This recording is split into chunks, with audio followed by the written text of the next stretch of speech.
अस्सलामुअलैकुम class, this is Mohammad Hashim Zain, you guys are watching mathematics by Hashim Zia. सबसे पहले तो भाई मैं अपने तमाम के तमाम बच्चों को मुबारकबाद दूंगा जो नस के टेस्ट के अंदर अपियर हो चुके हैं, और वो तमाम के तमाम स्टूडेंट जो 9th ऑफ दिसंबर वाले दिन नस के टेस्ट में अपियर हुए। तो आज किस तरीके के क्वेश्चंस आए आज की वीडियो में उसको डिस्कस करेंगे। सबसे इंपॉर्टेंट चीज आज की दिन की सबसे खास बात कि भाई किस तरह के आज के दिन में नस के एग्जाम के अंदर क्वेश्चंस पूछे गए।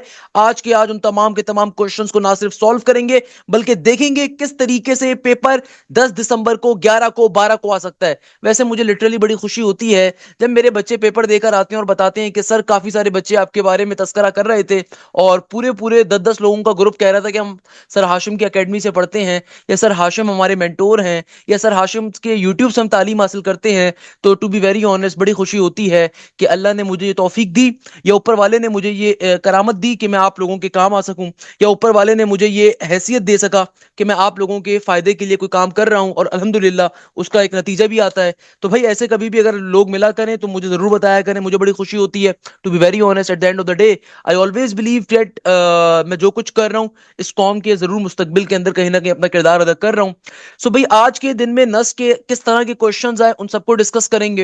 मेरा एक बहुत अच्छा स्टूडेंट जिसने अभी नस के नेट नंबर 1 के अंदर 161 नंबर लिए, उसने अपना ये पेपर शेयर किया, उसको भी देखेंगे। इसके अलावा आज के दिन में किस तरह के क्वेश्चंस आए। बेटा मैं एक चीज आप तमाम स्टूडेंट्स को बार बार रिपीट कर रहा हूं, दोबारा रिपीट कर रहा हूं कि बेटा नस के टेस्ट के अंदर जितने चैप्टर्स मैंने आपको पढ़ा रहा हूं, जो जो क्वेश्चंस मैं आपको कवर करवा रहा हूं, ये बहुत इंपॉर्टेंट है। क्योंकि बेटा ये नस की जो पेपर्स वाली सीरीज है, आप किसी भी यूट्यूब के, आप किसी भी ग्रुप पे चले जाओ, आप किसी भी व्हाट्सएप ग्रुप पे चले जाओ, अल्हम्दुलिल्लाह अल्हम्दुलिल्लाह मुझे बच्चे अपना रिव्यू शेयर कर रहे होते हैं। बहुत दफा ग्रुप्स के ऊपर मैं मौजूद भी होता हूँ, बहुत दफा नहीं भी मौजूद होता।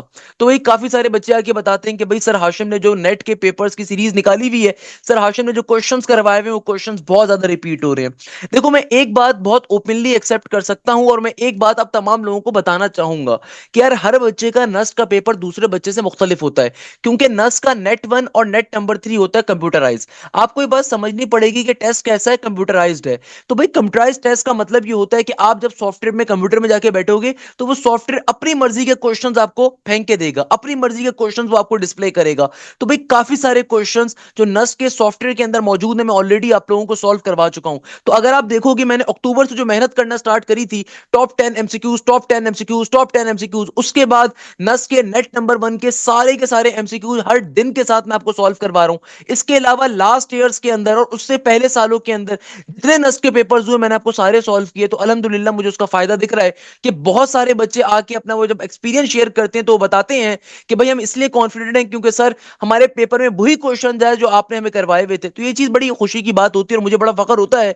तो मैंने सोचा आज की क्लास के स्टार्ट में इसका जिक्र आप लोगों से करूंगा। अल्हम्दुलिल्लाह अल्हम्दुलिल्लाह इसका बड़ी फख्र महसूस होता है। इसके अलावा बेटा मेरा जो न्यू बैच स्टार्ट हो रहा है जिसमें ना सिर्फ आपके नस की नेट 2 की तैयारी कवर करवाई जाएगी, बल्कि नस के नेट 3 की, नेट नंबर 4 की, नेट नंबर आपके पास जीआईकेआई की, यूईटी की, कॉमसेट्स की, लम्स की, प्यास की, आईबीए की, एनएडी की, मेरान की।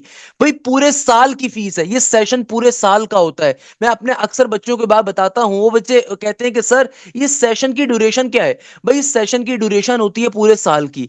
हम आपका कोर्स जो होता है नस के नेट नंबर 2 के लिए अगर आप तैयारी कर रहे हैं, नेट नंबर 3 के लिए, 4 के लिए, भाई आपका कोर्स तो 2 से 3 महीने में कवर हो जाएगा पूरा का पूरा। तो उसके बाद का जो टाइम होता है उसमें मल्टीपल टाइम रिवीजन करते हैं। उसके बाद का जो टाइम होता है उसमें आपको मल्टीपल टाइम लाइव क्लासेस मिलती हैं। फॉर एग्जाम्पल आपको पहले सीक्वेंस सीरीज पढ़ाया गया, आप बोलते हो सर दोबारा पढ़ना है, मजा नहीं आ रहा, एक और दफा पढ़ना है, कोई मसले की बात नहीं है बेटा। तो हम आपको ये तमाम की तमाम फैसिलिटीज प्रोवाइड करते हैं। पूरे साल की फीस वन टाइम होती है और इसके अंदर पाकिस्तान की टॉप 25 यूनिवर्सिटीज की प्रिपरेशन इंक्लूड होती है, शामिल होती है, और एक एक चीज आपको पढ़ाई जाती है। हर सब्जेक्ट आपको सब्जेक्ट स्पेशलिस्ट टीचर से पढ़ाया जाता है। मैथ्स अगर मैं खुद पढ़ा रहा हूं तो बेटा बेसिक मैथ्स के लिए एक और टीचर फैकल्टी मेरी अवेलेबल होती है। इसके अलावा डाउट सेशन मैथ्स का अलग टीचर कंडक्ट करता है। इसके अलावा हमारे पास फिजिक्स के अगर मेन टीचर सर बिलाल से हैं तो भाई फिजिक्स के डाउट सेशन अलग बंदा कंडक्ट करेगा। अल्हम्दुलिल्लाह पाकिस्तान की टॉप की फैकल्टी अवेलेबल है हमारे पास फिजिक्स की, जो डिफरेंट कॉलेजेस के एचओडीज हैं। हमारे पास इंग्लिश के अंदर जो ए लेवल्स के बेस्ट टीचर्स हैं वो अवेलेबल होते हैं इंग्लिश पढ़ाने के लिए। इसके अलावा जो ई कैट के, एमडी कैट की बहुत पुराने पुराने टीचर्स हैं जिन्होंने कई साल कई अकेडमीज में पढ़ा है, वो आपको बैठ के पढ़ा रहे होते हैं इस फीस के अंदर। अगर आप किसी भी महंगे तरीन इंस्टीट्यूट्स के अंदर जाते हो जहां पे आप 60,000 रुपीज, 70,000 फीस पे करते हो, वहां जाने के बाद आपको उस तरह की क्रीम फैकल्टी मिलती है जो मैं अपने बच्चों को अपनी खर्चे से, अपनी जेब से तमाम की तमाम चीजें क्या करता हूं, प्रोवाइड करता हूं अल्हम्दुलिल्लाह। याद रखिएगा ये तमाम के तमाम लेक्चर जो मैं आपको कवर करवा रहा हूं, तमाम के तमाम क्वेश्चन जो मैं आपको कवर करवा रहा हूं, आप नस का चाहे नेट 1 दे रहे हो, नेट 2 दे रहे हो, नेट 3 दे रहे हो, नेट 4 दे रहे हो, इन क्वेश्चन से आपके पेपर में बेतहाशा क्वेश्चन पूछे जाएंगे, क्योंकि सारे के सारे क्वेश्चन नस्ट के पेपर से लिए गए हैं। आज के नस्ट के 9 दिसंबर के अंदर जो पेपर हुआ उसका सॉल्यूशन आपसे शेयर करने के ऊपर मूव करूंगा। बेटा पहले नंबर के ऊपर क्वेश्चन आ रहा है, two dices are rolled, what is the probability of getting a sum of odd और फोर। अब देखो एग्जामिनर आपसे क्या कह रहा है, एग्जामिनर कहता है टू डाइसेस को आपने रोल करा, इस बात की प्रोबेबिलिटी बताइए कि आपको सम मिलेगा किसी ऑड नंबर का या फिर चार का। अब देखो इस क्वेश्चन को सॉल्व करने की लॉजिक क्या है, एग्जामिनर कह रहे हैं two dices are rolled once, find the probability of obtaining a sum of odd और अ फोर नंबर।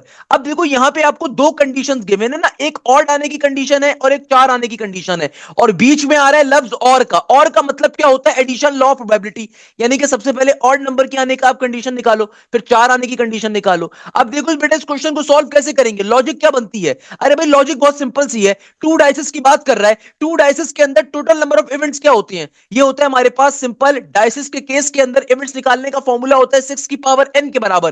तो अगर टू डाइसेस आ रहे हैं तो क्या बन जाएगा, 6 का स्क्वायर यानी कि 36 के बराबर। तो टू डाइसेस अगर रोल किए जाते हैं तो प्रोबेबिलिटी क्या है, सम ऑफ ऑड या फिर फोर आने की। तो सबसे पहले तो बेटा आपने टोटल नंबर ऑफ केसेस को अपना सीधा कर लिया, टोटल नंबर ऑफ केसेस कितने आएंगे, 36 के बराबर।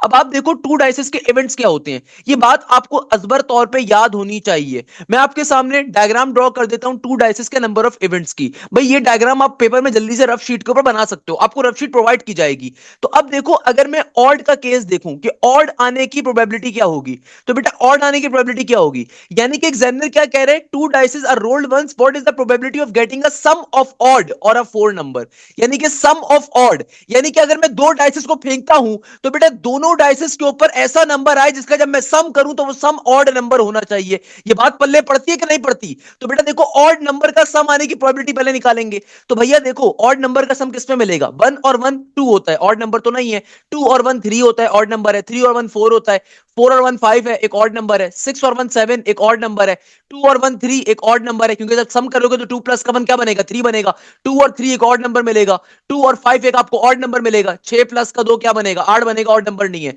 अच्छा थ्री और टू क्या होगा, ऑड होगा। सिमिलरली देखो हमारे पास थ्री और फोर क्या होगा, सेवन ऑड नंबर है, थ्री और सिक्स क्या है, नाइन ऑड नंबर है, चार और एक पांच क्या होता है, ऑड नंबर, चार और तीन मेरे पास क्या होगा, सात ऑड नंबर है, चार और पांच मेरे पास क्या होगा, ऑड नंबर मिलेगा ना, नौ बन जाएगा। सिमिलरली मेरे पास फाइव और टू ऑड नंबर होगा, सिमिलरली फाइव और थ्री क्या बनेगा, पांच और तीन तो आठ बनेगा, इवन नंबर, पांच और चार नौ बनेगा, ऑड नंबर है, पांच और पांच दस, पांच और छह आपको मिलेगा 11 जो कि ऑड नंबर है। सिमिलरली देखो छह और एक क्या होता है, सात के बराबर, ऑड नंबर है, छह और तीन नौ होता है, ऑड नंबर है, छह और पांच 11 ऑड नंबर है। तो टोटल ऑड नंबर के कितने इवेंट्स आ रहे हैं, वन टू थ्री, हर रो में तीन तीन आ रहे हैं, यानी कि देखो कितनी रोज हैं, छह रोज है ना, हर रो में तीन तीन ऑड नंबर के सम आ रहे हैं। देखो दो और एक तीन, आपके पास चार और एक पांच, छह और एक सात, यानी कि ऑड नंबर्स हैं, तो हर रो में देखो तीन तीन ऑड नंबर्स मिल रहे हैं, टोटल छह रोज हैं, तो सिक्स इंटू थ्री किसके बराबर हो गया, 18 के बराबर हो गया। तो सिर्फ ऑड नंबर की अगर मैं प्रोबेबिलिटी देखूं तो सिर्फ ऑड नंबर आने की प्रोबेबिलिटी क्या होगी, ये होगी 18 डिवाइडेड बाय 36 के बराबर। देखो ये आप लॉजिकली भी सॉल्व कर सकते थे, बट मैंने आपको टेबल के साथ करके बता दिया। तो एक तो हमारे पास इवेंट ये आ रहा है, एक और एग्जामिनर क्या कह रहा है, चार आने की प्रोबेबिलिटी। अब देखो चार आने की प्रोबेबिलिटी कैसे निकालोगे, अगर मैं चार आने की प्रोबेबिलिटी देखूं तो चार एक इवन नंबर है, तो भाई चार कितनी दफा बन सकता है,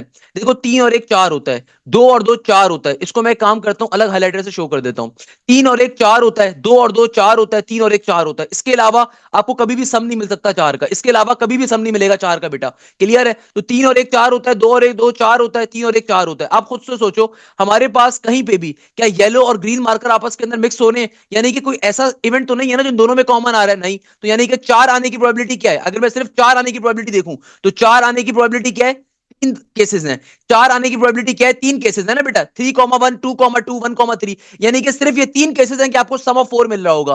तो प्रोबेबिलिटी किसके बराबर आ जाएगी, प्रोबेबिलिटी आ जाएगी हमारे पास 3 डिवाइडेड बाय 36 के बराबर। चूंकि इन दोनों इवेंट्स के अंदर कुछ भी कॉमन नहीं है, एडिशन लॉ ऑफ प्रोबेबिलिटी आपसे क्या कहता है, देखो इस क्वेश्चन में मांगा हुआ क्या है, एग्जामिनर कह रहे हैं two dices are rolled one, what is the probability of getting a sum of odd और फोर। और का मतलब होता है एडिशन लॉ, यानी कि मैंने पहले सम ऑफ ऑड आने की प्रोबेबिलिटी निकाल ली, फिर सम ऑफ फोर आने की प्रोबेबिलिटी निकाल निकाल ली, सही है ना। अब देखो इन दोनों को आपस में ऐड करवाऊंगा, अगर तो कोई कॉमन वैल्यू होती तो वो सब्ट्रैक्ट हो जाती, तो भैया कॉमन वैल्यू कोई आ ही नहीं रही, दोनों बड़े इंडिविजुअल इवेंट्स हैं, दोनों बड़े सेपरेटेड इवेंट हैं, तो म्यूचुअली एक्सक्लूसिव सेट आ रहा है। तो 18 प्लस का 3 क्या बनता है, 18 प्लस का 3 बनता है 21 के बराबर, नीचे 36 का 36 है, इट इज फर्दर सिंप्लीफाई करवा दो, क्या बन जाएगा, ये हो जाएगा बेटे मेरे पास 3 7 इज 21 और 3 1 3 एंड 3 2 इज 6। तो इस क्वेश्चन का आंसर क्या था, 7 डिवाइडेड बाय 12 के बराबर। याद रखिएगा, बेतहाशा बच्चों के पास पेपर्स के अंदर क्वेश्चन आए, बेतहाशा बच्चों के पास आज के दिन में ये क्वेश्चन बहुत आया। 7 डिवाइडेड बाय 12 आपका आंसर होगा, क्या मुश्किल बात है, क्या चिंता की बात है, क्या प्रॉब्लम की बात है, क्वेश्चन सॉल्व हो गया, नथिंग टू वरी अबाउट। अब देखो भाई, मैं क्या कह रहा था, क्वेश्चंस रिपीट हो रहे हैं, मैं क्या कह रहा था, क्वेश्चंस रिपीट हो रहे हैं। एग्जामिनर इस क्वेश्चन में कहता है how many committees can be formed of 3 doctors and 5 nurses from a pool of 5 doctors and 7 nurses, कैसे सॉल्व करोगे।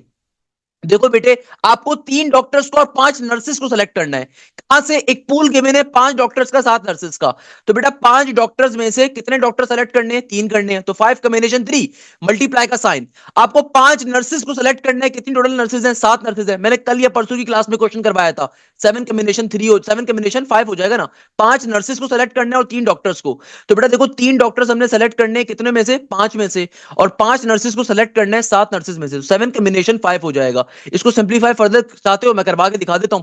5 कॉम्बिनेशन 3 बेटा किसके बराबर होगा, 5 कॉम्बिनेशन 3 हमारे पास बराबर होता है 5 फैक्टोरियल, 5 में से 3 जाएगा 2 फैक्टोरियल इंटू 3 फैक्टोरियल। 5 फैक्टोरियल वैसे डायरेक्टली आपको वैल्यू माना पता होनी चाहिए, बट अगर नहीं पता किसी को तो ऐसे करके सॉल्व कर लो, 5 इंटू 4 इंटू 3, और मेरे प्यारे शागिर्दों 2 फैक्टोरियल का 2, 3 फैक्टोरियल से 3 फैक्टोरियल कट जाएगा, तो 5 2 2 जार 4 हो गया, तो 5 2 जार हो जाएगा 10 के बराबर, यानी कि 5 कॉम्बिनेशन 3 बराबर होता है किसके, 10 के। अब 7 कॉम्बिनेशन 5 क्या होता है, 7 कॉम्बिनेशन 5 बड़ी फेमस वैल्यू है, 35 के बराबर होगा, मैं बगैर आपको देखे बता सकता हूं, क्योंकि अल्हम्दुलिल्लाह मैं एक साल में कुछ 26,000 किस्म के बैचेस पढ़ाता हूं, तो मुझे वैसी वो चीज याद है, आपको भी याद होनी चाहिए अगर आप अच्छे बच्चे और प्रैक्टिस कर रहे हो। 7 कॉम्बिनेशन 5 कैसे निकालोगे, 7 फैक्टोरियल 7 में से 5 गया, तो 2 फैक्टोरियल 7 में से 5 निकालोगे, 2 फैक्टोरियल इंटू 5 फैक्टोरियल, इसको एक्सपेंड करवाऊंगा तो 7 इंटू 6 इंटू 5, 5 पहले जाके रोक दो, 2 का 2, और नीचे क्या हो गया, नीचे हो गया हमारे पास 5 फैक्टोरियल से 5 फैक्टोरियल कट गया, तो ये हो जाएगा 2 3 जार 6, अच्छा I am sorry 7 3 jar 21, I am sorry. फिर मेरे ख्याल में 7 कॉम्बिनेशन 4 होता है, वो मेरे ख्याल में 7 कॉम्बिनेशन 4 होता है, I am not sure, 7 combination 4 होता है वो 35 होता है यार, हाँ वो 35 होता है, 7 combination 4 will be 35, I am sorry यार, मैं अपनी मिस्टेक एक्सेप्ट करता हूं बिल्कुल। तो भैया 7 कॉम्बिनेशन 5 क्या हो जाएगा 21 के बराबर, तो सिंपल तरीके से क्या हो जाएगा बेटा, 21 को 10 से मल्टीप्लाई करवा दोगे तो आपका फाइनल आंसर क्या आ जाएगा, 210 के बराबर। ये क्वेश्चन पेपर के अंदर बहुत ज्यादा पूछा गया आज के दिन में। अच्छा, अब जो नेक्स्ट क्वेश्चन आ रहा है ना, one of my favourite question, इस क्वेश्चन में देखो एग्जामिनर क्या कह रहा है, देखो अब ये क्वेश्चंस क्या हो रहे हैं, रिपीट। ये वाला क्वेश्चन मैंने आपको लास्ट से लास्ट क्लास में कवर करवाया था, याद आ रहा है कि सर हाशिम कितनी मेहनत करते हैं, चाहे वो कोई भी काम कर रहे हैं, वो नस के बच्चों को भी नहीं अकेला छोड़ते, वो नस के बच्चों के लिए देखो मेहनत करते हैं। सर हाशिम ने नस के बच्चों के लिए ये क्वेश्चन परसों की अपनी डे नंबर 8 की, आप आज भी जाके चेक करिएगा, डे नंबर 8 के अंदर होगा, नहीं तो डे नंबर 7 की वीडियो के अंदर मौजूद होगा, मैंने सॉल्व करवाया था मेरे प्यारे शागिर्दों। तो बेटा देखो ये क्वेश्चन पूछा हुआ है, दोबारा से रिपीट हो रहा है। खैर ऊपर वाले क्वेश्चन को देखते हैं एग्जामिनर क्या कह रहा है। एग्जामिनर कह रहा है इंटीग्रेशन बताइए ई की पावर अंडर रूट एक्स की। अब देखो इस क्वेश्चन पे अक्सर लोग घबरा जाएंगे, हालांकि मजे का क्वेश्चन है ये। एग्जामिनर कह रहा है ई की power under root x into d x का इंटीग्रेशन बताओ। अब इंटीग्रेशन सॉल्व कैसे करते हैं मेरे प्यारे शागिर्दों, इंटीग्रेशन सॉल्व करने के लिए मुझे साफ तौर पर पता है कि अगर मुझे इंटीग्रेशन के कॉमन एक्सपोनेंट का फॉर्मूला लेना है तो बेटा पावर में आने वाले फंक्शन का बाहर डेरिवेटिव होना चाहिए। अब पावर में आ रहा है अंडर रूट एक्स, और अंडर रूट एक्स का डेरिवेटिव क्या होता है, किसी को अगर नहीं मालूम तो जिसने मुझसे नहीं पढ़ा हुआ, किसी बेकार यूट्यूब के टीचर से पढ़ा है या किसी ट्यूशन वाले बाजी या बाजी से पढ़ा है, तो मेरे प्यारे शागिर्दों मैंने अपने बच्चों को एक शॉर्टकट सिखाया था। अंडर रूट एक्स निकालने का डेरिवेटिव क्या होता है, ये होता है 1 divided by 2 under root x, और फिर ऊपर जाके रूट के अंदर वाली टर्म का डेरिवेटिव लेना, तो हमारे पास रूट एक्स का डेरिवेटिव इसके बराबर होता है। अब देखो बाहर तो ये मौजूद ही नहीं है, इसका मतलब आप नेचुरल एक्सपोनेंट का फॉर्मूला यहां पे अप्लाई नहीं कर सकते। अक्सर बच्चे गलतियां करेंगे इस क्वेश्चन में, नेचुरल एक्सपोनेंट का फॉर्मूला अप्लाई करने की ट्राई कर रहे होंगे, हालांकि देखो पावर में जो फंक्शन आ रहा है उसका बाहर डेरिवेटिव एग्जिस्ट नहीं करता, तो you can not apply the formula. तो इसका मतलब इसको सॉल्व करने की टैक्टिक्स कुछ और है। कैसे सॉल्व करोगे, हम इस क्वेश्चन को सॉल्व करेंगे बेटा बाय पार्ट्स के ऊपर, क्योंकि देखो आपको एक ऐसा फंक्शन गिवन है जिसका इंटीग्रेशन में फॉर्मूला नहीं एग्जिस्ट करता, आपको एक ऐसा फंक्शन गिवन है जिसका इंटीग्रेशन में फॉर्मूला एग्जिस्ट नहीं करता, तो इसको मैं ई की पावर अंडर रूट एक्स कहता हूं और साथ में 1 खुद से कंसीडर कर लेता हूं। तो मेरे पास जो u आ गया वो ये आ गया, v मेरे पास ये आ गया। बाय पार्ट्स का फॉर्मूला क्या होता है, बाय पार्ट्स का दुनिया के अंदर फॉर्मूला होता है इंटीग्रेशन u इंटू वी का, किसके बराबर होता है फॉर्मूला, ये कहता है कि u वाली टर्म को एज इट इज लिखो, इंटीग्रेशन अप्लाई करो v वाली टर्म के ऊपर, माइनस का साइन अप्लाई करो, इंटीग्रेशन का इंटीग्रेशन डेरिवेटिव को अप्लाई करो u वाली टर्म के ऊपर, और इंटीग्रेशन को अप्लाई करो v वाली टर्म के ऊपर, बाहर आएगा dx का dx एज इट इज। ये होता है इंटीग्रेशन बाय पार्ट्स का फॉर्मूला। तो मेरे प्यारे शागिर्दों, अगर मुझे यहां पे बाय पार्ट्स को अप्लाई करना है, और अप्लाई करने के पीछे लॉजिक क्या है कि मैं e की पावर अंडर रूट एक्स को इंटीग्रेशन में सॉल्व नहीं कर सकता, क्योंकि e की पावर अंडर रूट एक्स का जो पावर आ रही है उसका बाहर डेरिवेटिव एग्जिस्ट नहीं करता। देखो, हम इस क्वेश्चन को अगर इंटीग्रेशन बाय पार्ट्स पे सॉल्व करवाना है तो आसान मेथड क्या है कि मैं सब्स्टिट्यूट करवा लेता हूं कि u बराबर है किसके, अंडर रूट एक्स के। अब मैं अगर दोनों तरफ स्क्वायरिंग बोथ साइड करूं तो क्या बन जाएगा, ये हो जाएगा u square is equal to x के बराबर। ये किसके बराबर आ जाएगा, ये आ जाएगा हमारे पास सिंपल तरीके से u square is equal to x के बराबर। अब अगर मैं दोनों तरफ डेरिवेटिव को अप्लाई करूं तो बेटा देखो, अगर मैं यहाँ पे डेरिवेटिव को लेता हूं, है ना, अगर मैं क्या करता हूं यहाँ पे डेरिवेटिव को अप्लाई करता हूं, बेटा अब मैं सिंपल तरीके से दोनों तरफ u के रिस्पेक्ट में डेरिवेटिव अप्लाई करता हूं ताकि इस dx को क्या करवा सकूं, रिमूव करवा सकूं। तो बेटा देखो, मैं यहाँ पे भी u की रिस्पेक्ट से डेरिवेटिव अप्लाई कर रहा हूं और दूसरी तरफ भी मैं u की रिस्पेक्ट से डेरिवेटिव अप्लाई कर रहा हूं। तो बेटा मैं यहाँ पे x के ऊपर भी क्या कर रहा हूं, u की रिस्पेक्ट से डेरिवेटिव अप्लाई कर रहा हूं। देखो, u स्क्वायर का डेरिवेटिव में फॉर्मूला क्या हो जाएगा, u स्क्वायर का डेरिवेटिव हो जाएगा 2u के बराबर, और यहाँ पे क्या बच गया, यहाँ पे बच गया dx बाई du। ये जो नीचे वाला du यहाँ पे डिवाइड हो रहा है, दूसरी तरफ जाके क्या हो जाएगा, मल्टीप्लाई। तो मेरे पास 2u इंटू du किसके बराबर आ जाएगा, dx के। यानी कि देखो, dx की वैल्यू किसके बराबर आ जाएगी, 2u into du equal to के बाद dx का dx एज इट इज। अब इन तमाम वैल्यूज को उठा के आप इस फॉर्मूले में डाल दोगे और सिंपल बाय पार्ट्स का फॉर्मूला अप्लाई कर देंगे। तो बेटा देखो, ये क्या बन जाएगा, अगर मैं इन तमाम वैल्यूज को उठा के अपने फॉर्मूले में प्लॉट करूंगा तो क्या हो जाएगा, हमारे पास ये बन जाएगा इंटीग्रेशन का इंटीग्रेशन e का e। ये जो देखो अंडर रूट एक्स आ रहा है, अंडर रूट एक्स को मैं क्या कह सकता हूं, अंडर रूट एक्स की जगह पे आ जाएगा u का u। और ये जो dx आ रहा है, इस dx की जगह पे क्या आ जाएगा, हमने चूंकि सब्स्टिट्यूट करवा दिया ना, तो हमारे पास dx की जगह पे आ जाएगा 2u इंटू du का du। अब फाइनली मैं इंटीग्रेशन बाय पार्ट्स को अप्लाई इजीली कर सकता हूं। कैसे, कि देखो, अब मेरे लिए चीजों को सॉल्व करना, चीजों को सिंप्लीफाई करना जरा आसान बन गया है, क्योंकि हमारे पास ये क्या बन गया, इंटीग्रेशन e की power u into 2u into du। सही है ना। यहां से आप चाहो तो 2 को कॉमन ले लो, तो मैं 2 को यहां से क्या ले लेता हूं, कॉमन। तो क्या बन गया, इंटीग्रेशन e की पावर u इंटू u का u इंटू du का du। देखो, अगर आप डायरेक्टली यहाँ पे इंटीग्रेशन बाय पार्ट्स को अप्लाई करोगे, आपके लिए सॉल्व करना काफी डिफिकल्ट हो जाएगा। इसलिए हम लोगों ने क्या करा, सबसे पहले सब्स्टिट्यूट करवा लिया अंडर रूट एक्स को u के बराबर। फिर मैंने क्या करा, मुझे साफ तौर पर दिख रहा है अंडर रूट एक्स आ रहा है ना, तो यार मैंने स्क्वायरिंग बोथ साइड कर दी। स्क्वायरिंग बोथ साइड करने से क्या हुआ, फिर मैंने u के रिस्पेक्ट से डेरिवेटिव को अप्लाई करा, तो मुझे dx की वैल्यू मिल गई किसके बराबर, 2u इंटू du के। इन तमाम वैल्यूज को आपने अपनी ओरिजिनल वैल्यू में डाल दिया। अब मुझे पता है कि बाय पार्ट्स का दुनिया में फॉर्मूला क्या होता है। अरे भाई, बाय पार्ट्स का फॉर्मूला बहुत ही आसान है, के बराबर होता है इंटीग्रेशन बाय पार्ट्स। अगर मुझे यहां पे अप्लाई करनी है तो लियाटे मेथड क्या कहता था हमसे, दुनिया भर का सबसे फेमस मेथड है लियाटे मेथड। ये कहता है कि भाई, जो एल्जेब्रिक टर्म आ रही है ना, उसको तुम कहोगे क्या, u, और जो एक्सपोनेंशियल टर्म है वो बाद में आ रही है, तो वो क्या कहलाएगा, वो तुम्हारा कहलाएगा सिंपल तरीके से v के बराबर। इंटीग्रेशन बाय पार्ट्स के फॉर्मूले को अप्लाई करेंगे, इंटीग्रेशन बाय पार्ट्स का फॉर्मूला ऊपर भी आपको लिख के भी दिखाया, क्या बन जाएगा, सिंपल 2 का 2 एज इट इज। u वाली टर्म को हम लोग एज इट इज रहने देंगे, इंटीग्रेशन को अप्लाई कर देंगे v वाली टर्म के ऊपर जो e की पावर u के बराबर है, इंटू du का du एज इट इज।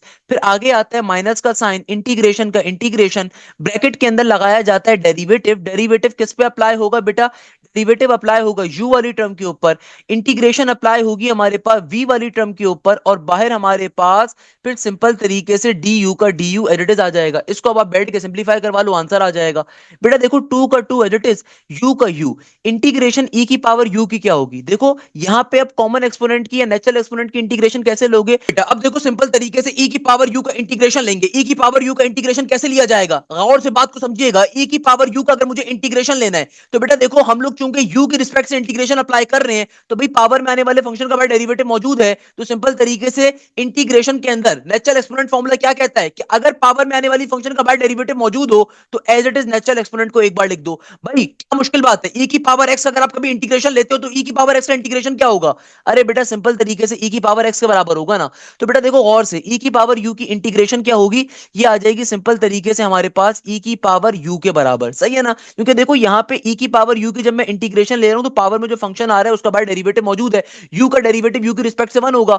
आगे माइनस का integration L it is u का डेरिवेटिव u की रिस्पेक्ट से 1 हो गया। और देखो यहाँ पे e की पावर u की इंटीग्रेशन e की पावर u की रिस्पेक्ट से क्या हो जाएगी, e की पावर u आ जाएगा।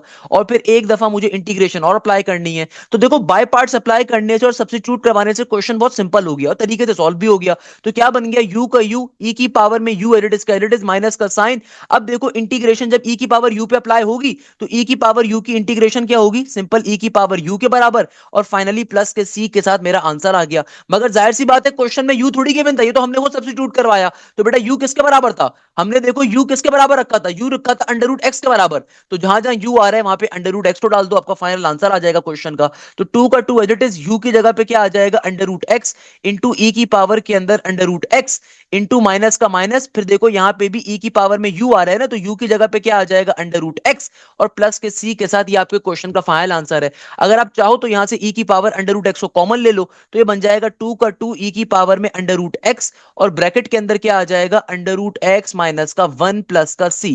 ये इस क्वेश्चन का फाइनल आंसर था। बेटा इस क्वेश्चन को मार्क कर लो, ये क्वेश्चन मुझे 3 से 4 बच्चों के पेपर्स के अंदर देखा है, पेपर में मिला है।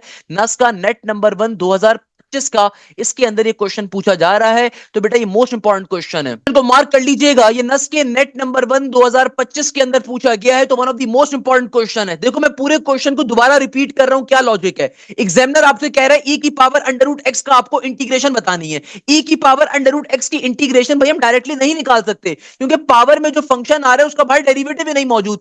अंडर रूट एक्स का डेरिवेटिव क्या होता है बेटा, रूट एक्स का डेरिवेटिव होता है 1 डिवाइडेड बाय 2 रूट एक्स, और फिर पावर जो भी आपका फंक्शन आ रहा है उसका डेरिवेटिव, तो एक्स का डेरिवेटिव क्या होगा, 1 के बराबर। तो यानी कि बाहर ये चीज मौजूद होनी चाहिए थी, अब चूंकि बाहर नहीं मौजूद तो हमने क्या करना है, इंटीग्रेशन बाय पार्ट्स पे सॉल्व करना है। अब देखो आप चाहो तो आप डायरेक्टली सॉल्व कर सकते हो बाय पार्ट्स से, मुझे कोई मसला नहीं है भाई, मैं कोई नहीं होता मसले करने वाला, आप चाहो तो डायरेक्टली कर सकते हो, मगर डायरेक्टली सॉल्व करना आपके लिए डिफिकल्ट हो जाएगा। इसीलिए हम लोगों ने क्या करा, पहले सब्स्टिट्यूट करवा ली। अदरवाइज अगर किसी की डायरेक्टली इंटीग्रेशन इतनी अच्छी है तो डायरेक्टली सॉल्व करना है, डायरेक्टली कर ले, मुझे कोई एतराज नहीं है। तो हमने मगर क्या किया, इसको सब्स्टिट्यूशन पे सॉल्व करा, ताकि u को हमने कंसीडर करवाया अंडर रूट एक्स के बराबर, फिर हमने यहाँ पे स्क्वायरिंग बोथ साइड कर दी ताकि रूट कैंसिल आउट हो जाए, फिर u की रिस्पेक्ट से आपने डेरिवेटिव लिया, तो आपके पास फाइनली dx की वैल्यू बराबर आ गई 2u into du equal to dx के बराबर। तो बेटा इस अंडर रूट एक्स की जगह के ऊपर, इस अंडर रूट एक्स की जगह के ऊपर आपने अंडर रूट एक्स की वैल्यू को रखा जो कि u के बराबर है, और इस dx की जगह के ऊपर आपने dx की वैल्यू को डाल दिया, और फिर फाइनली मैंने बाय पार्ट्स को अप्लाई करा। तो बाय पार्ट्स तो कितना सिंपल सा कॉन्सेप्ट होता है, अगर आपने मुझसे तालीम हासिल करी है तो भाई इंटीग्रेशन बाय पार्ट सबसे मजे की चीज होती है। u वाली टर्म को एज इट इज लिखोगे, या फिर बाय पार्ट का फॉर्मूला क्या होता है, u इंटू वी का फॉर्मूला कहता है कि भैया जिसका डेरिवेटिव लेना है उस टर्म को एज इट इज लिखो, इंटीग्रेशन अप्लाई करो v वाली टर्म के ऊपर, माइनस का साइन अप्लाई करो, इंटीग्रेशन का इंटीग्रेशन लिखो, डेरिवेटिव को अप्लाई करोगे u वाली टर्म के ऊपर, इंटीग्रेशन को अप्लाई करोगे v वाली टर्म के ऊपर, और dx dx simple by parts का फॉर्मूला। सिंपल तरीके से ये बेटा इस क्वेश्चन का आंसर आ जाएगा, मार्क कर लीजिएगा। आपके अगर किसी भी दोस्त का भी टेस्ट रहता है तो उसको लाजमी तौर पे क्वेश्चन शेयर करिएगा, बताइएगा सर हाशिम ने इस क्वेश्चन को किस तरीके से सॉल्व करवाया है। ये क्वेश्चन पेपर्स के अंदर नस के नेट नंबर 1 के अंदर काफी सारे बच्चों के पास आया है। देखो बेटा इस लेक्चर सीरीज को बनाने की इतनी मेहनत करने का कोई रीजन है ना बेटा, क्या रीजन है, मैं चाहता हूं मेरा हर बच्चा 150 प्लस लेकर आए, मैं चाहता हूं मेरा हर बच्चा 160 प्लस लेकर आए, और मेरे बच्चे आप हो। बेटा अगर मैं डांटता हूं, मैं प्यार करता हूं, उसके पीछे रीजन क्या है, मैं चाहता हूं कि आप कामयाब हो। देखो सीरियस नहीं होगे तो बेटा कामयाब नहीं हो सकते, सीरियस होना पड़ेगा। तो इस क्वेश्चन का फाइनल आंसर किसके बराबर आ गया, फाइनल आंसर आ गया 2 इंटू ई की पावर, 2 इंटू ई की पावर अंडर रूट एक्स, और आगे क्या था, आगे था अंडर रूट एक्स माइनस का 1। यार कंफर्म न्यू चेक कर लेता हूं भाई, यही था ना आंसर, अल्लाह भला करे, बिल्कुल यही था। तो इसका मतलब ये हमारे पास क्वेश्चन का फाइनल आंसर आ गया बेटा, क्या मुश्किल बात है, बताओ भाई, बात पल्ले पड़ती है, बात समझ में आती है, मजे का लगता है क्वेश्चन। अच्छा अब देखो जो नेक्स्ट क्वेश्चन आ रहा है ना, इस क्वेश्चन को मैंने ऑलरेडी डे नंबर 7 की वीडियो में, डे नंबर 8 की वीडियो में सॉल्व करवाया हुआ है। मैं आपको जस्ट रिपीट करवा देता हूं इन केस किसी बच्चे को और कॉन्सेप्ट नहीं पता, तो भाई इस क्वेश्चन को भी आप सब्स्टिट्यूशन मेथड पे सॉल्व करोगे। ये दोनों क्वेश्चन इंटीग्रेशन के सब्स्टिट्यूशन मेथड पे सॉल्व होंगे, इसको भी आप सब्स्टिट्यूशन मेथड पे सॉल्व करोगे। देखो एग्जामिनर यहां पे क्या कह रहा है, एग्जामिनर कह रहे हैं अपर लिमिट बराबर है किसके, 1 माइनस एक्स के, फिर आप सिंपल इसका डेरिवेटिव अप्लाई करो, डेरिवेटिव अप्लाई करने के बाद आपके पास डी की वैल्यू भी आ जाएगी, डीएक्स की वैल्यू भी आ जाएगी। डेरिवेटिव अप्लाई करोगे तो ये बन जाएगा D you by D x, 1 का डेरिवेटिव 0, नेगेटिव के एक्स का डेरिवेटिव नेगेटिव का 1, डीएक्स यहाँ पे डिवाइड हो रहा है, वहां पे मल्टीप्लाई हो जाएगा, तो नेगेटिव का डी आ जाएगा मेरे पास डीएक्स के बराबर, तो डीएक्स की वैल्यू आ जाएगी सिंपल तरीके से नेगेटिव डी के बराबर। तो यहाँ पे इसको प्लॉट कर दीजिएगा, 1 माइनस एक्स की जगह पे यू लिख दोगे, और इस एक्स की जगह पे क्या लिखोगे, देखो बेटा माइनस के एक्स को यहां भेजोगे तो प्लस का एक्स यहां पर आ जाएगा, वन का वन इट इज, प्लस का यू जब यहां पर आएगा तो माइनस का यू हो जाएगा, तो यहां पे ये वैल्यू आ जाएगी। अब आप बैठ के इसको सिंप्लीफाई करवा लो, क्या मुश्किल बात है, नर्सरी क्लास का बच्चा करता है हमारे मुल्क के अंदर बेटा, सिंप्लीफाई करवाओ। मैंने डे नंबर 7 डे नंबर 8 में ऑलरेडी ये क्वेश्चन करवाया हुआ है, तो इसलिए आई एम नॉट रिपीटिंग कि भाई मैंने ऑलरेडी ये क्वेश्चन सॉल्व करवाया हुआ है। वैसे मैंने आपको प्रॉपर्ली तरीकेकार बता दिया सॉल्व करने का, आप इजीली सॉल्व कर सकते हो, कोई मुश्किल चीज नहीं है, सिंपल सब्स्टिट्यूशन मेथड पे सॉल्व होगा। भाई दोस्तों के साथ लेक्चर के लिंक को लाजमी तौर पे शेयर करना है। अब देखो नेक्स्ट क्वेश्चन जो आ रहा है मुझे बड़ा मजे का लगा था। एग्जामिनर कहता है कि भाई अगर तुम फंक्शन का डबल टाइम डेरिवेटिव लेते हो, f x is equal to cos x square x, तो बताइए f double prime 7 pi by 6 क्या होगा। अरे भाई क्या मजे का क्वेश्चन है, देखो तभी नस्ट के क्वेश्चन सॉल्व करवाने में मुझे लिटरली मजा आता है। एग्जामिनर कह रहे हैं कि तुम्हारे पास फंक्शन क्या आ रहा है, तुम्हारे पास फंक्शन आ रहा है f x is equal to cos x square x, तो f double prime 7 pi by 6 बताओ। अब सॉल्व करने की लॉजिक क्या है, पहले तुम इसका डबल डेरिवेटिव निकालोगे, फिर 7 पाई बाय 6 डालोगे। वैसे 7 पाई बाय 6 होता क्या है, याद है कि नहीं याद, 7 पाई बाय 6 किसके बराबर होता है, अगर आप इसको रेडियन से डिग्री की फॉर्म में कन्वर्ट करवाओ तो क्या बनेगा, 180/पाई, पाई से पाई कट गया, 6 3 इज 18, 0 का 0, 7 3 इज 21 और 0 का 0। यानी कि एग्जामिनर की फरमाइश देख रहे हो क्या आ रही है, एग्जामिनर की फरमाइश आ रही है कि भैया cosec स्क्वायर एक्स का पहले डबल डेरिवेटिव निकालो, उसके बाद उसके एंगल के अंदर क्या डालो, 7 pi by 6, 7 pi by 6 means के 210 डिग्री, सही है ना। तो यहां पे आपको ना सिर्फ डेरिवेटिव का कॉन्सेप्ट गिवन है, मगर डेरिवेटिव के लिबादे के अंदर ओढ़ के यहां पे आ रहा है ट्रिगोनोमेट्री का कॉन्सेप्ट। भाई 210 डिग्री कौन डालेगा, जिसकी बात बेसिक लॉजिक होगी 180 + 30 को ब्रेक कैसे करते हैं। तो ये क्वेश्चन बड़ा इंटरेस्टिंग है भाई, और माय फेवरेट कॉन्सेप्ट, बड़ा बेहतरीन क्वेश्चन है। मैं आपको यहां पे कहीं पे सॉल्व करके दिखाता हूं। एग्जामिनर देखो क्या कह रहा है, एग्जामिनर मासूमियत से कहता है कि एफ एक्स की वैल्यू किसके बराबर है। भाई मुस्कुराहट आनी चाहिए अगर हकीकी मायनों के अंदर नस को एस करना चाहते हो। क्वेश्चन की खूबसूरती देख रहे हो, क्वेश्चन की खूबसूरती, एग्जामिनर कह रहा है एफ एक्स की वैल्यू बराबर है cos x स्क्वायर के, तो बताओ F double prime 7 pi by 6 क्या होगा। मेरे पास एक्चुअल के अंदर एक क्वेश्चन गिवन है, एग्जामिनर कह रहे हैं f x is equal to cos x square x, और फिर कह रहे हैं f double prime 7 pi by 6। अब देखो सबसे पहले तो आपको चेक करना है फंक्शन आपको क्या गिवन है। बेटा देखो इस क्वेश्चन में आपको फंक्शन गिवन है, एफ एक्स की वैल्यू गिवन है cos x स्क्वायर एक्स के बराबर। एग्जामिनर क्या कह रहे हैं, f double prime 7 pi by 6 निकालो। ये क्वेश्चन मोस्ट इंपॉर्टेंट है बेटा, हर दूसरे बच्चे के पास नस के एग्जाम के अंदर क्वेश्चन पूछा जा रहा है। सॉल्व करने का तरीकेकार क्या होगा, सबसे पहले तो आप देखो फंक्शन का वन टाइम डेरिवेटिव लोगे ना बेटा, फंक्शन का वन टाइम डेरिवेटिव क्या होगा, cos x स्क्वायर आ रहा है। मैंने बाय द वे कल परसों की वीडियो में आपको बताया था cos x स्क्वायर का डेरिवेटिव कैसे लेते हैं। पावर फॉर्मूला इस्तेमाल करेंगे, पावर को क्या करेंगे, पहले लिख देंगे, पावर में से एक माइनस करके फंक्शन को लिखेंगे तो क्या बन जाएगा, ये बन जाएगा हमारे पास 2 cosec x। और बात यहां पे खत्म नहीं होगी, बात बढ़ेगी आगे, आगे जाके आप फिर फंक्शन का डेरिवेटिव लोगे। तो बेटा देखो cosec x का डेरिवेटिव क्या होता है, cosec x का डेरिवेटिव होता है हमारे पास नेगेटिव का cosec x into cot x, किसके बराबर होता है, नेगेटिव का cosec x into cot x के बराबर।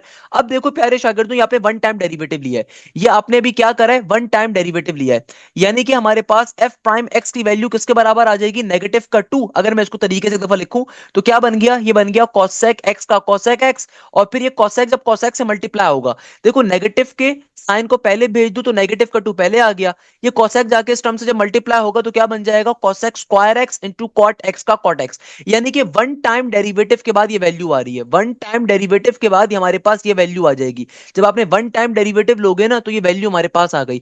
हमें क्या निकालना है, पहले डबल डेरिवेटिव निकालना है और फिर उसके x के अंदर 7 पाई बाय 6 को डालना है।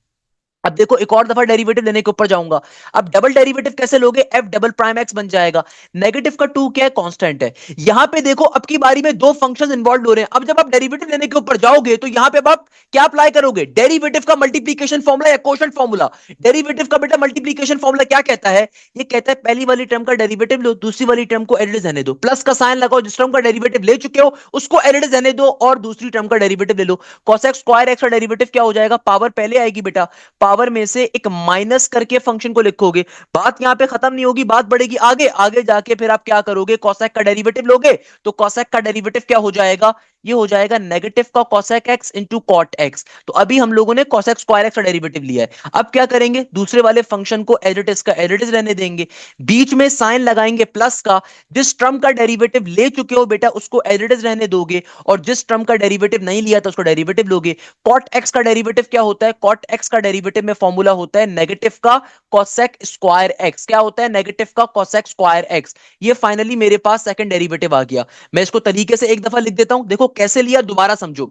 आपने फर्स्ट टाइम जब डेरिवेटिव लिया तो cosec स्क्वायर था। cosec स्क्वायर का डेरिवेटिव क्या होता है? पावर फॉर्मूला, पावर को पहले लिखोगे, पावर में से एक माइनस करके फंक्शन को लिखा और फिर सिंपल तरीके से आपने बेस का डेरिवेटिव ले लिया। अब आपके पास क्या बन गया था? नेगेटिव का 2 cosec square into cot x. अब मुझे इस कंप्लीट टर्म का डेरिवेटिव लेना है, तो नेगेटिव के 2 को पहले लिखा जाएगा, cosec स्क्वायर इंटू कॉट का डेरिवेटिव क्या होगा? cosec स्क्वायर का डेरिवेटिव क्या होता है? cosec स्क्वायर का यहां पे मल्टीप्लीकेशन फॉर्मूला अप्लाई होगा क्योंकि दो फंक्शंस मल्टीप्लाई हो रहे हैं। cosec स्क्वायर का डेरिवेटिव लिया, अगेन पावर फॉर्मूला, पावर को पहले लिखा, पावर में से माइनस करके फंक्शन को लिखा और फिर बेस का डेरिवेटिव लिया और फिर cot x का cot x as it is, बीच में साइन लगाया प्लस का। जिस टर्म का डेरिवेटिव ले चुके हो उसको एज इट इज रहने दोगे और जिस टर्म का डेरिवेटिव नहीं लिया था उसको अप्लाई कर दिया। सिंपल सी बात हो गई बेटा। तो भाई अगर मैं इसको तरीके से लिखूं एक दफा तो क्या बन गया? यानी कि मेरे पास एफ डबल प्राइम एक्स की वैल्यू क्या आ गई बेटा? नेगेटिव। अगर अच्छा, अगर देखो मैं -2 को अंदर ब्रैकेट को ओपन करवाता हूं ना, तो ये -2 जाके तमाम टर्म से मल्टीप्लाई हो जाएगा।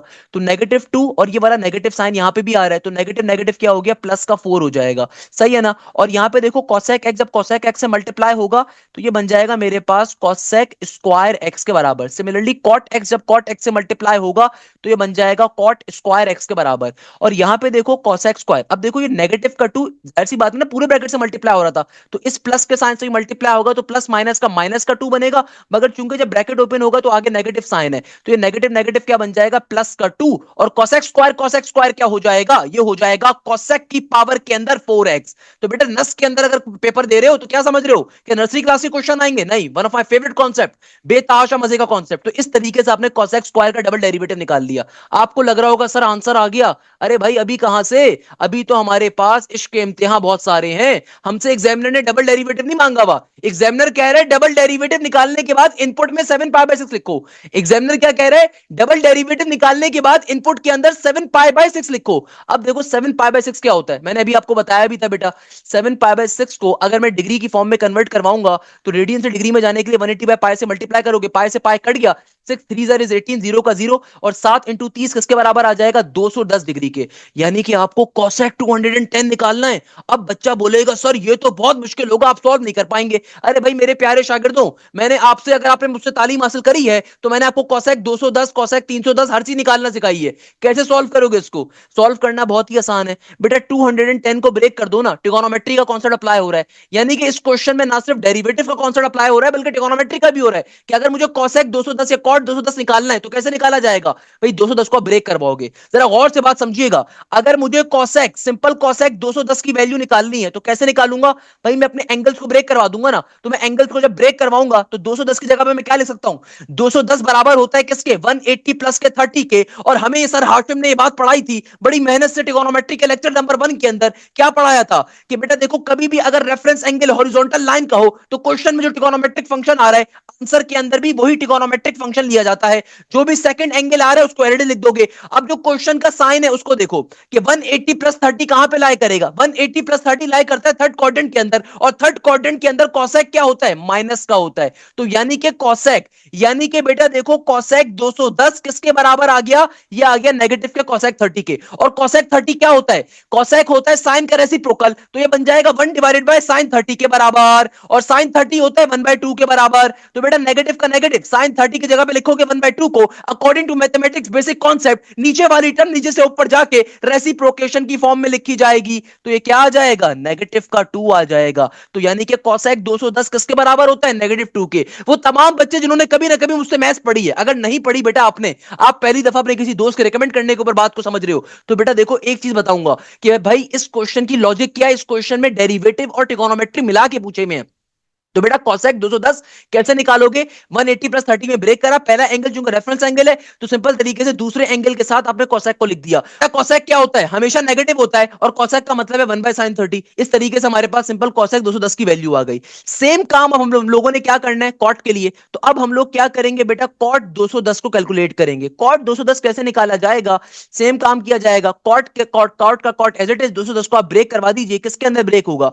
180 प्लस 30 के ऊपर। तो बेटा देखो रेफरेंस एंगल कहां का आ रहा है? हॉरिजॉन्टल लाइन का आ रहा है ना, 180 डिग्री। तो सिंपल तरीके से क्या आ जाएगा? क्वेश्चन का ट्रिगोनोमेट्रिक फंक्शन आंसर में लिखा जाएगा cot 30 का cot 30। और मुझे ये बात मालूम है कि थर्ड क्वाड्रेंट के ऊपर cot क्या होता है? पॉजिटिव होता है, क्योंकि बेटा थर्ड क्वाड्रेंट होता ही टेंजेंट और cot का है। तो यानी कि cot 30 के बराबर आ गया। अब cot 30 होता क्या है? cot 30 होता है 1 डिवाइडेड बाय टेंजेंट 30 के बराबर। तो भैया ये आपके जहन में मालूम होने चाहिए तो टेंजेंट 30 की वैल्यू क्या होती है? टेंजेंट 30 की वैल्यू होती है बेटा 1 डिवाइडेड बाय अंडर रूट 3 के। तो नीचे वाला रूट 3 जब नीचे से ऊपर जाएगा तो ऊपर जाके क्या हो जाएगा? रेसिप्रोकेट हो जाएगा, यानी कि सिंपल कॉट 30 की वैल्यू क्या आ गई? अंडर रूट 3 के। अब आप सिंपल तरीके से क्वेश्चन के अंदर जहां जहां आपके पास एक कोसेक आ रहा है, कॉट आ रहा है, वहां पे क्या डाल दो। देखो बेटा हम लोगों ने यहाँ पे क्या काम करा, हम लोगों ने सिंपल तरीके से कोसेक 210 की वैल्यू भी निकाल ली और कॉट 210 की वैल्यू भी निकाल ली। क्या आप जानते हैं हमने ये काम क्यों करा?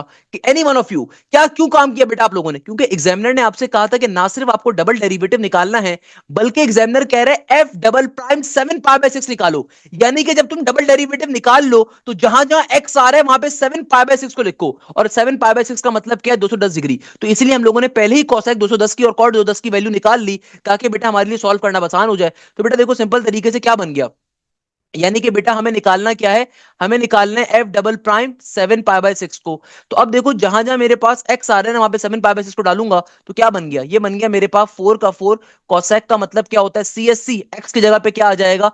7 पाई बाय 6। कॉट का cot as it is, square का स्क्वायर, और एक्स की जगह पे क्या आ जाएगा? 7 पाई बाय 6, जो कि हम ऑलरेडी निकाल चुके हैं, 210 के बराबर होता है। प्लस का 2 का 2, यहाँ पे देखो पावर के अंदर क्या आ रहा है? 4 का 4। एंगल क्या है? 7 पाई बाय 6 का। एग्जामिनर ने क्या कहा था? डबल डेरिवेटिव पहले निकालो कॉसेक स्क्वायर का, उसके बाद आप एंगल की जगह पे क्या लिखोगे? 7 पाई बाय 6 को। तो हमने तमाम वैल्यूज कैलकुलेट कर ली है, सिंप्लीफाई करवाएंगे बेटा। क्या बन गया? ये बन गया F double prime 7 pi by 6 का 7 पाई बाय 6, 4 का 4 एज इट इज। बेटा देखो कॉसेक स्क्वायर 7 पाई बाय 6 क्या होता है? कॉसेक स्क्वायर हमारे पास कॉसेक 7 पाई बाय 6, यानी कि कॉसेक 210 की वैल्यू किसके बराबर आई? -2 के। तो कॉसेक 210 की जगह पे मैं क्या लिख सकता हूं? 7 पाई बाय 6 का मतलब है 210 डिग्री ना बेटा। 7 पाई बाय 6 का मतलब है 210 डिग्री। तो कॉसेक 210 मेरे पास आया -2 के, और बाहर स्क्वायर का स्क्वायर एडिट लगा दो। अब देखो कॉट 7 पाई बाय 6 किसके बराबर है बेटा? अंडर रूट 3 के बराबर है, और बाहर पावर में स्क्वायर का स्क्वायर आ गया, प्लस का 2 एडिट का एडिट। कॉसेक की पावर 4 7 पाई बाय 6। तो देखो कॉसेक 7 पाई बाय 6 किसके बराबर है? -2 के। पावर में आ जाएगा 4 का 4। अब आप टर्म्स को सिंप्लीफाई करवा दो, आंसर आ जाएगा 4 का 4। -2 का स्क्वायर क्या हो जाएगा? +4, क्योंकि स्क्वायर इवन पावर है, नेगेटिव साइन खा जाएगा। अंडर रूट 3 का स्क्वायर क्या हो जाएगा? सिंपल 3 के बराबर, प्लस का 2 एज इट इज। -2 की पावर में 4, बेटा -2 की पावर में 4, 4 इवन नंबर है, नेगेटिव साइन खत्म हो जाएगा, 2 की पावर 4 होता है 16 के बराबर। अगर अब आप तमाम टर्म्स को सिंप्लीफाई करो तो क्या बन गया? ये बन गया 4 4 16, 16 को 3 से मल्टीप्लाई करो, आगे आ गया प्लस का 2 और इंटू 16 का 16। तो बेटा देखो 16 इंटू 3 किसके बराबर होगा? अगर मैं 16 को किससे मल्टीप्लाई करवाता हूँ? 3 से। हम सबको पता है 16 3 जार होता है 48 के बराबर, और 16 2 जार होता है 32 के बराबर। तो दोनों को आपस में अब आप बैठ के एडअप कर देखो, 16 3 जार होता है 48 के बराबर, 16 को 2 से मल्टीप्लाई करोगे बन गया 32, और सिंपल तरीके से 48 प्लस का 32 होता है 80 के बराबर।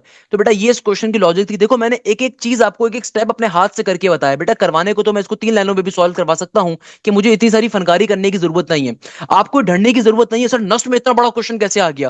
भाई मैं मानता हूं क्वेश्चन थोड़ा सा लेंदी है, मगर ज्यादा लेंदी नहीं है। लेंदी इसलिए आपको लग रहा है कि मैंने एक एक स्टेप आपको करके दिखाया। तो अगर मैं आपके लेवल के ऊपर सॉल्व करूं तो मैं बेसिक स्टेप्स को इग्नोर कर दूंगा ना, नॉर्मल सी बात है यार। अगर मैं एप्टीट्यूड के लिए क्वेश्चन को सॉल्व करूं तो मैं बेसिक स्टेप्स को क्या करूंगा? इग्नोर करूंगा। रिमेंबर दिस थिंग, ये क्वेश्चन मोस्ट इंपॉर्टेंट है। नस के 2025 के अंदर हर बच्चे के तकरीबन पेपर में क्वेश्चन आया हुआ है। कल भी मेरे पास कोसेक स्क्वायर का क्वेश्चन आया था, मगर आगे बच्चे ने बात पूरी नहीं करी हुई थी। अब देखो इस बच्चे ने पूरा क्वेश्चन शेयर करा है, तो एक्चुअल में क्वेश्चन ये था, और ये क्वेश्चन नस के अंदर पूछा जा रहा है यार, कोई मुश्किल चीज नहीं है। क्या इसमें मुश्किल बात आपको लग रही है? मैं पूरी चीज को रिपीट कर देता हूं अगर किसी बच्चे को समझना है। देखो फंक्शन गिवन है कोसेक स्क्वायर का, F double prime 7 pi by 6 के ऊपर कैलकुलेट करना है। पहले वन टाइम डेरिवेटिव निकालोगे, फिर टू टाइम डेरिवेटिव निकालोगे। जब दो दफा डेरिवेटिव ले लिया आपने, तो आपके पास फाइनली आंसर क्या आ गया? 4 cosec square cot square x plus का 2 कोसेक की पावर 4x। ये आपका फाइनली आंसर आ गया। अब चूंकि एग्जामिनर कह रहे हैं कि F double prime 7 pi by 6 निकालो, इसका मतलब क्या है? इसका मतलब ये कि भाई जहां जहां तुम्हारी डोमेन है, जहां जहां तुम्हारा इनपुट है, वहां पे 7 पाई बाय 6 को प्लॉट करो। 7 पाई बाय 6 होता है 210 के बराबर। तो हम लोगों ने सिंपल तरीके से पहले कोसेक 210 निकाल लिया और कॉट 210 निकाल लिया। आज भी अगर आप जाके मेरे ट्रिगोनोमेट्री के लेक्चर लोगे तो लेक्चर नंबर 1 के अंदर मैंने शॉर्टकट सिखाया हुआ है। इस क्वेश्चन में डेरिवेटिव और ट्रिगोनोमेट्री बस कंबाइन हो रही है। क्योंकि मैं आपको जब सॉल्व करवा रहा हूं तो मैं एक उस्ताद हूं बेटा, मेरी कोशिश होती है मेरा हर बच्चा कामयाब हो। मेरी कोशिश होती है कि मैं बहुत बेसिक लेवल के ऊपर बच्चे से बात करूं, इसलिए मैंने एक एक चीज लिख के आपको दिखाई। अदरवाइज आपको डायरेक्टली भी करवा सकता था। तो कहने का मकसद क्या है कि हमारे पास सिंपल तरीके से आंसर आ गए थे कोसेक 210 के और कॉट 210 के। तो जहां जहां कोसेक 210 आ रहा है वहां पे आपने उसकी वैल्यू को डाला, जहां जहां कॉट 210 आ रहा है आपने उसकी वैल्यू को डाला। सिंप्लीफिकेशन करवाओगे हमारा क्वेश्चन क्या हो जाएगा? सॉल्व हो जाएगा। That's the logic of this particular question. इस तरीके से क्वेश्चन क्या होगा? सॉल्व होगा। बेटा अगर इतनी मेहनत करूं तो मेहनत करने के बाद कमेंट सेक्शन में साथ साथ इस लाइव क्लास के अपने कमेंट्स को लीव करें और बताएं कि बात पल्ले पड़ती है, बात समझ में आती Sin integration sin cube x into cos nx into dx can be substituted as integration u की पावर 9 minus u की power 7 into du. What is the value of n? अब देखो बेटा, मुझे तो लगता है अपनी इस क्लास का नाम लग देना चाहिए इंटीग्रेशन स्पेशल नस्ट, नस्ट इंटीग्रेशन स्पेशल इस लेक्चर का नाम, क्योंकि भैया हर क्वेश्चन इंटीग्रेशन का आ रहा है और बड़ी तगड़ी किस्म की इंटीग्रेशन आ रही है भाई, मजे की है। एग्जामिनर कह रहा है कि भाई अगर तुम्हारे पास sine cube x into cos n x आ रहा है, एग्जामिनर क्या कह रहा है कि देखो अगर मैं तुमसे कहता हूं ना इंटीग्रेशन आ रही है किस चीज की, साइन क्यूब एक्स आ रहा है और आगे आ रहा है cos n x into d x का डीएक्स, कहता है कि अगर तुम्हारे पास ये क्वेश्चन में इंटीग्रेशन में देता हूं तो ये सब्सिट्यूट हो सकता है इंटीग्रेशन यू की पावर 9 माइनस यू की पावर 7 के। तो बताइए एन की वैल्यू किसके बराबर होगी? क्वेश्चन को सॉल्व कैसे किया जाएगा? एग्जामिनर आपसे इस क्वेश्चन के अंदर पूछ कह रहा है, जरा गौर से बात को समझो। एग्जामिनर आपसे कहता है कि भाई तुम्हारे पास एक इंटीग्रेशन आ रही है किसकी, आपके पास एक इंटीग्रेशन आ रही है sine cube x into cos n x की, कॉस पावर एन एक्स की इंटू डीएक्स के बराबर। एग्जामिनर कहता है कि भाई जब तुम इस इंटीग्रेशन को सब्सिट्यूट करते हो ना तो it can be substituted as, यानी कि इस इंटीग्रेशन को जब आप कभी क्या करवाते हो, सब्सिट्यूट करवाते हो, तो सब्सिट्यूट करवाने पे क्या बन जाता है, यू की पावर 9 माइनस का यू की पावर 7 इंटू डी यू का डी यू। अब ये क्वेश्चन मोस्ट इंपॉर्टेंट क्वेश्चन है बेटा, मार्क कर लीजिएगा, क्योंकि देखो एग्जामिनर यहां पे क्या कह रहा है कि तुम्हारे पास एक इंटीग्रेशन का फंक्शन आ रहा है sine cube x into cos n x into d x, और जब तुम इस इंटीग्रेशन को सब्सिट्यूट करते हो तो कैसे करते हो, इंटीग्रेशन यू की पावर 9 माइनस यू की पावर 7 इंटू डी यू के ऊपर। तो एग्जामिनर कह रहा है बताइए एन की वैल्यू क्या होगी, इस एन की वैल्यू कैलकुलेट करनी है। अब देखो इसको सॉल्व करने का आसान तरीका क्या होगा कि भाई मैं कंसीडर करता हूं कि u बराबर है किसके, साइन एक्स, क्योंकि उसकी वैल्यू गिवन है आपको। तो भाई मेरे पास अगर मैं डेरिवेटिव अप्लाई करूंगा तो du बाई डी एक्स की वैल्यू क्या आ जाएगी, साइन एक्स का डेरिवेटिव हो जाएगा कॉस एक्स के बराबर। तो बेटा अगर मुझे dx की वैल्यू चाहिए तो cos ऊपर मल्टीप्लाई हो रहा है, नीचे आके क्या हो जाएगा डिवाइड, तो ये बन जाएगा du by cos x equal to के बाद dx का dx।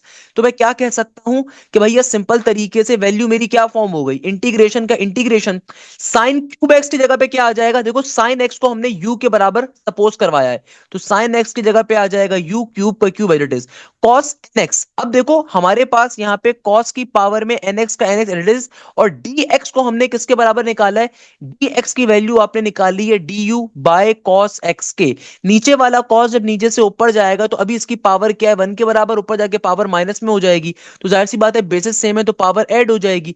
तो ये क्या बन जाएगा, इंटीग्रेशन का इंटीग्रेशन u क्यूब का u क्यूब, और ये आ जाएगा cos की पावर में n माइनस का 1 इंटू डी यू का डी यू।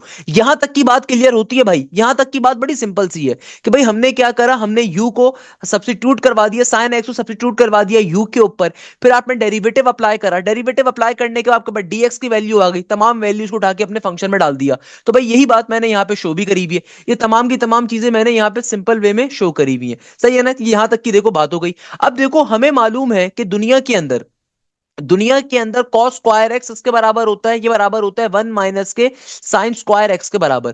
क्योंकि हमने इस केस के अंदर साइन एक्स को कहा हुआ है u, तो मैं इसको क्या कह सकता हूं, मैं कह सकता हूं कि cos स्क्वायर एक्स इसके बराबर है, ये बराबर है 1 माइनस के u स्क्वायर के।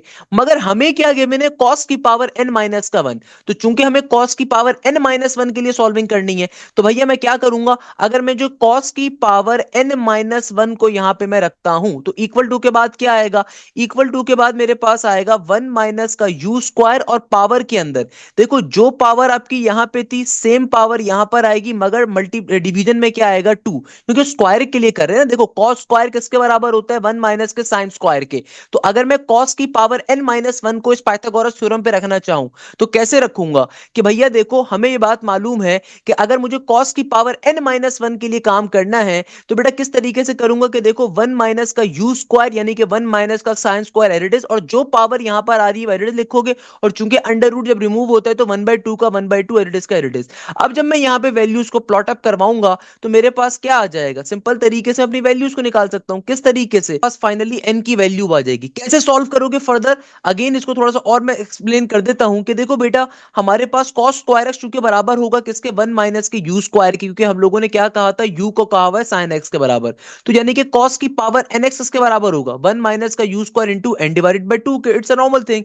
तो भाई अगर मैं अब पावर्स को एक्सपेंड करवाता हूं तो जाहिर सी बात है जो मेरी ओरिजिनल फंक्शन था साइन क्यूब वाला, तो साइन की जगह पे क्या आ गया, साइन की जगह पे आ गया यू क्यूब, और यहां पे क्या आ गया, powers of you into D you. सही है ना। इंटीग्रेशन का यू की पावर 9 माइनस का यू की पावर 7, जो कि आपको टर्म गिवन थी सब्स्टिट्यूट वाली। तो भाई अगर मुझे यहां पे सिंपल तरीके से क्या करना है, मुझे यहां पे सिंपल तरीके से पावर्स को कंपेयर करवाना है, तो मैंने इसकी भी पहली वैल्यू की पावर्स को उठाऊंगा, इसकी भी पहली वैल्यू की पावर्स को उठाऊंगा। तो यहां पे देखो पहली वैल्यू क्या है, यहां पे आ रही है यू क्यूब और आगे आ रहा है कॉस एन एक्स, तो क्या बन गया 3 प्लस का एन इक्वल टू के बाद 9 का 9, तो आपके पास सिंपल तरीके से एन की वैल्यू किसके बराबर आ जाएगी, 6 में से 3 को निकालोगे तो आप 9 में से 6 3 को निकालोगे तो किसके बराबर आ जाएगी, 6 के। यहां पे अगर मैं सिंपल तरीके से n की वैल्यू निकालूंगा तो कैसे निकालूंगा, 9 में से जब 3 को माइनस किया जाएगा तो आपके पास n की वैल्यू किसके बराबर आ जाएगी, सिंपल तरीके से 6 के बराबर आ जाएगी।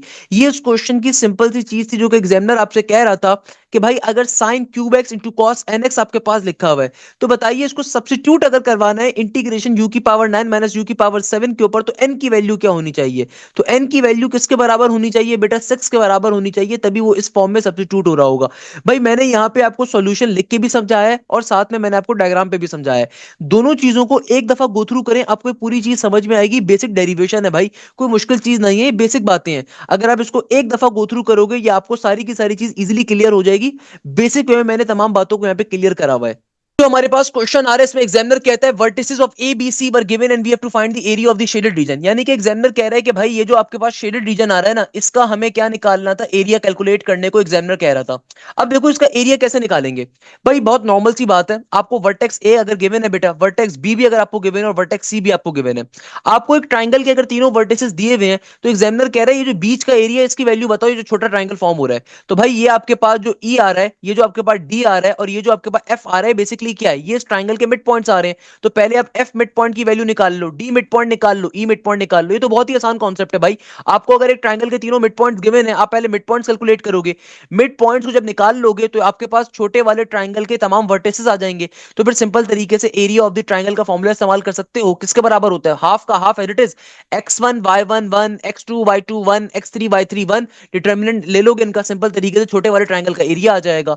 नहीं तो एक शॉर्टकट होती है, मेरे बैच के बच्चों को मैंने पढ़ाई भी होती है कि कभी भी अगर आपके पास ट्राइंगल के वर्टिसेस गिवन है तो पहले तीनों ट्राइंगल के वर्टिसेस को डायगोनल के अंदर आप मल्टीप्लाई करवाओ, फिर नॉन डायगोनल में मल्टीप्लाई करवाओ, बीच में साइन माइनस का डिवाइडेड बाय 2, तो area of a triangle with in second पे आ जाएगा। या फिर अगर आपको शेडेड एरिया के कॉन्सेप्ट को समझना है तो बेटा मैंने शेडेड एरिया के ऊपर खुदारा 2 लेक्चर्स को डाला हुआ है। आप सिंपल यूट्यूब पे जाके लिखोगे shaded area problem by sir Hashim Zia, shaded area by Mathflix, आपके पास दोनों लेक्चर्स आ जाएंगे। दोनों लेक्चर्स के अंदर मैंने नस के तमाम शेडेड एरिया के क्वेश्चंस को डिस्कस किया हुआ है। नेक्स्ट क्वेश्चन में कह रहे हैं a circle drawn inside a triangle, एक ऐसा सर्कल जो ट्राइंगल के अंदर फॉर्म हो उसको क्या कहते हैं। तो भाई अगर कभी भी कोई भी सर्कल किसी ट्राइंगल के अंदर फॉर्म हो जाए, यानी कि एक ऐसा सर्कल जो ट्राइंगल की तमाम साइड्स को इंटरनली टच कर रहा हो, तो बेटा ऐसे सर्कल को हम क्या कहते हैं, इन सर्कल कहते हैं। While on the other and, हमेशा याद रखिएगा अगर दुनिया के अंदर कोई सर्कल ट्राइंगल के तमाम वर्टिसेस को टच करते हुए जा रहा है तो ऐसे सर्कल को कहा जाता है सर्कम सर्कल। और स्क्राइब्ड सर्कल क्या होता है, एक ऐसा सर्कल जो ट्राइंगल्स की साइड्स को एक्सटर्नली टच करता है। एक ऐसा सर्कल जो ट्राइंगल्स की साइड को क्या करता है, एक्सटर्नली टच करता है ना, उसको हम क्या कहते हैं बेटा, स्क्राइब्ड सर्कल कहते हैं। तो इस क्वेश्चन में एग्जाम में पूछा था circle drawn inside a triangle is known as, जाहिर सी बात है भाई इन सर्कल कराएगा। नेक्स्ट क्वेश्चन में एग्जामिनर कहता है कि सर A10 हमें दिया हुआ था, A16 हमें दिया हुआ था, A1 की वैल्यू निकालनी थी। बहुत सिंपल क्वेश्चन है सीक्वेंस सीरीज का। आपको बेटा डायरेक्टली 10वीं टर्म की वैल्यू गिवन है, आपको डायरेक्टली 16th टर्म की वैल्यू गिवन है, तो आपको A1 निकालना है। सबसे पहले कॉमन डिफरेंस निकाल लोगे। कॉमन डिफरेंस निकालने की सर हाशिम की शॉर्टकट क्या है, सर हाशिम की कॉमन डिफरेंस निकालने की शॉर्टकट होती है जो बड़ी वाली टर्म है उसमें से छोटी वाली टर्म को माइनस करो, फिर बेटा बड़ी वाली टर्म के n में से छोटी वाली टर्म के n को माइनस करवाओ। तो भाई 16वीं टर्म का n क्या होगा 16, 10वीं टर्म का n होगा 10 के बराबर, कॉमन डिफरेंस आएगा, उसको उठा के किसी की भी इक्वेशन में डालिएगा, a की वैल्यू आ जाएगी। नेक्स्ट क्वेश्चन बेटा देखो अगेन 5 प्लस का 0.4 टाइम्स 0 एंड देन 65, फिर 0.5 टाइम्स 0 0 0 एंड 65। तो एग्जामिनर कह रहे हैं सम टू इन्फिनिटी बताइए। देखो मैंने इस क्वेश्चन को आपको लास्ट क्लास में ही बताया था, मगर वहां पे क्वेश्चन क्लियर नहीं देंगे, बच्चे ने आधा क्वेश्चन लिखा हुआ था, तो यहां पे बच्चे ने सही बात बताई कि सम टू इन्फिनिटी कैलकुलेट करना है। अब देखो आपके पास टर्म्स क्या आ रही हैं, हमारे पास पहली टर्म आ रही है 0.0065। देखो मैथ्स का एक बेसिक कॉन्सेप्ट होता है, यार इसको सॉल्व करना जो है ना दो तरीकों से सॉल्व कर सकते हो, या तो आप डायरेक्टली सॉल्व कर लो, अगर आपको लगता है ना कि आपकी मैथ्स अच्छी है तो डायरेक्टली सॉल्व कर लो। चलो मैं डायरेक्टली आपको बता देता हूँ कि देखो आपको पहली वैल्यू क्या गिवन है 0.0065, सेकंड वैल्यू गिवन है 0 पॉइंट और फिर 4 जीरो आ रहे हैं और 65, तो हमें निकालना है सम टू इन्फिनिटी। तो भाई मुझे सबसे पहले ए की वैल्यू चाहिए। ए का मतलब होता है फर्स्ट टर्म, आर का मतलब होता है कॉमन रेशियो यानी कि second term divided by first term. तो सेकंड टर्म है 0 पॉइंट, सेकंड टर्म किसके बराबर है, 0 पॉइंट के बाद 4 जीरो आ रहे हैं, 1 2 3 4 और फिर 65 आ रहा है, इसको मैं डिवाइड करवा देता हूं किसके साथ, 0.0065 के साथ। देखो जल्दी काम करना है ना ताकि, तो मैथ्स का बेसिक कॉन्सेप्ट क्या होता है बेटा, मैथ्स का बेसिक कॉन्सेप्ट ये कहता है कभी भी मैथ्स के अंदर अगर आप डेसिमल को राइट हैंड साइड पे भेजते हो ना, तो जितना डिजिट राइट हैंड साइड पे जाता है अपोजिट साइड पे वन के बाद उतने जीरो आते हैं। बड़ा बेसिक कॉन्सेप्ट है मैथमेटिक्स का।